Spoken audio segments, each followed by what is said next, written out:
Have I ever told you the story of the disease of Gotham? Somehow, he had convinced the doctors that he wasn't a disease anymore. And with that, the gates of Arkham Asylum swung open, and out walked the man that can put a clench down where you know where. The Joker. He saluted the city of Gotham, and then he turned to the man. So, who are you? I'm here to pick you up. Monty sent me. My name's Johnny Frost. Johnny Frost, let me ask you, did you bring a gun? Yes, sir, do you need it? Then Johnny holds it over to the Joker.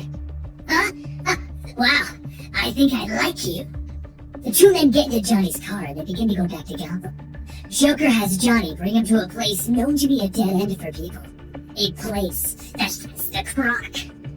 Croc asks how he got out, but the Joker refuses to tell him. So he takes Croc, Johnny, and Croc's gang to his old hideout, where he finds Monty and a beautiful blonde topless girl in jester-style pants. He takes a seat with his gang, and the blonde girl proceeds to get on stage and use the stripper pole. The Joker leans over to Monty. Monty, I want to talk about what happened while I was away. I know you'd rather wait till tomorrow, but I'm kind of antsy.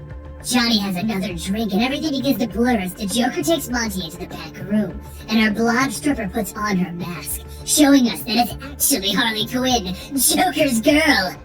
As the night blurred together for Johnny, he looked back at the stage to find Monty stumbling out onto it, without his skin. The Joker and Harley Quinn took Monty into the back and they peeled off all of the skin on his body. Joker then puts his foot on Monty's back and he addresses his followers. When I went away, I thought I left my city in capable hands, but it would seem other hands have taken it from me. And you know what those other hands did? They loosened their belts around their fat waists, and they took a dump. In my city, my sandbox, mine. Gotham belongs to me. So who here wants to help me take it back? He says with a massive grin.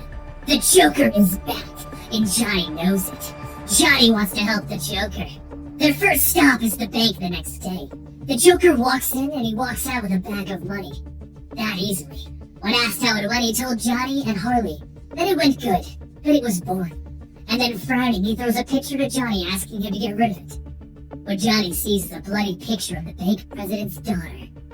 Their next stop is a sporting goods store where the Joker bought himself a fishing pole. And they went fishing. He grabs his old bookie and has Abner reinvest his money. Johnny takes off after that and he goes home where a cop is waiting for him to serve him his divorce papers. His wife wants nothing to do with him. But whatever. He has the Joker now, right? He's one of the Joker's boys. So Joker and Johnny go to the Joker's next stop, another local gang, and he walks in. Tommy! Long time no see! Tommy, obviously unsettled by the Joker's arrival, invites him to have a seat and offers him some scampi and some wine. What? I want what's mine back! That's a good one. You're a funny guy. I don't care what anyone says about you, Joker. You should care what I have to say. Bang, bang. I do, Joker, I do. Look, when things are down, it wasn't my call. I took a piece. I got the garbage on the east side and the shakedowns. That's all. It's yours again. I'm just keeping it warm. They then hand the Joker his money, and he counts it and turns back to Tommy. I want to keep your crew on it. 10% for you, Tommy, and 5% for your guys. And then, the Joker leaves. But as they're getting back into his car, he turns to Johnny. Hold on, I forgot something. He walks back in, pulls his gun out, and he shoots Tommy in the head. 10% is now off the table. 5 for the time being. Still stands, gentlemen. And he walks out. He then walks back outside and begins talking to himself, and putting the gun in his mouth, and laughing. Oh, there's so much laughing! Joker's rampage was only beginning as he shot people in their cars, in back alleys, and he shoved them into trash cans and into grates. He even got people hung. While Johnny didn't do the killing, he knew where the bodies were buried. And knowing comes power. He had power! Joker, Johnny, and Croc all went to Abner to find out the situation with his funds. And Abner informs him that someone is very sore with him for his action as of late. Him? Just love making him sore, Joker says, referring to Batman. No, not him. Dent. Harvey's mad? Which one? You know that head has 2 owners. I'll just call him to sort this out. I don't think he's taking your call, Abner tells Joker. Well, one Harvey probably won't, but I might get lucky and get the other one. He calls, and no one answers. So he calls again, and no one answers. And he calls again, and no one answers. And Harvey smirks listening to the phone ring. So Joker gets frustrated, and he smashes the phone, and he begins to swing a bat around his bar. He then shoves a broken bottle into one of the gang members before calming down. He then blows his bar up as he leaves with his men. The next day, the cop that brought Johnny his divorce papers comes to pick up Johnny and bring him to the office as a dent. Harvey only wanted to let Johnny know that the Joker is a very sick man, a disease that this city can't afford to catch again. He then asks Johnny if he understands what he's telling him. Johnny is confused. Why is he telling him this? So he wanders around Gotham for a bit, thinking about it, before he made it to Joker's next meeting. A meeting with the Riddler to get something that the Riddler stole back. Then they went for a drive, only to have a car of Harvey's goons open fire on them, and they flip Joker's car over. Joker pulls his body out of the wreckage, and he opens fire on Harvey's goons. And then he starts shooting people randomly all around them, and then he just starts shooting. That's when the cop shows up again, and he pulls his gun on Joker, and the cop gets shot in the head by Johnny. Johnny just saved the Joker's life, and because of that, all hell broke loose on Gotham. The Joker went on an all-out war against everything that had Dent's name on it, killing rackets, families, and even people close to him. Joker turned Gotham into a toilet, until eventually Harvey called him up asking for a meeting. It's time to resolve this. They met in the Gotham Zoo, and Joker's goons were with him like always. I need to have what's mine, Harvey. And what the hell is that, Joker? I'm asking for it. Goddamn right you are. Isn't that right, Mr. Frost? Harvey says, turning to Johnny. You know the Harveys, Johnny John? Joker says, intrigued. Oh, we've met, didn't he tell you? That's his wife over there with my men.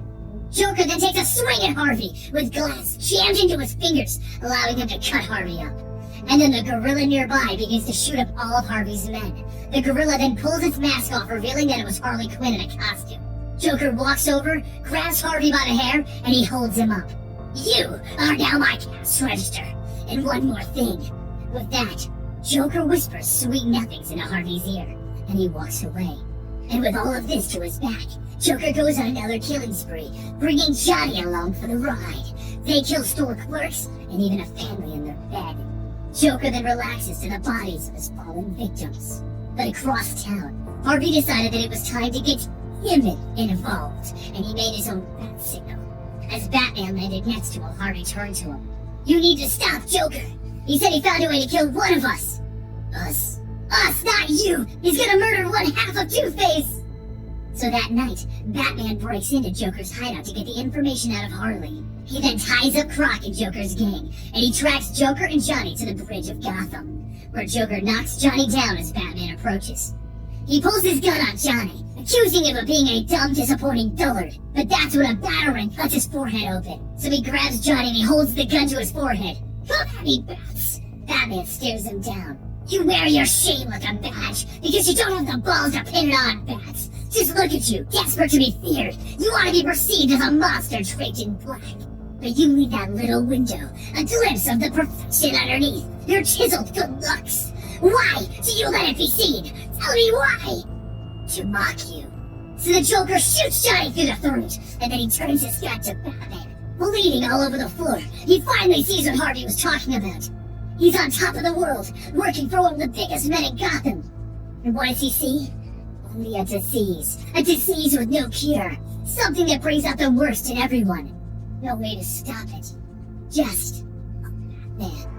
Johnny then pulls himself over the side of the bridge to fall to his death while bleeding out. The whole time Batman is beating on the Joker, completely unaware that Johnny was even there.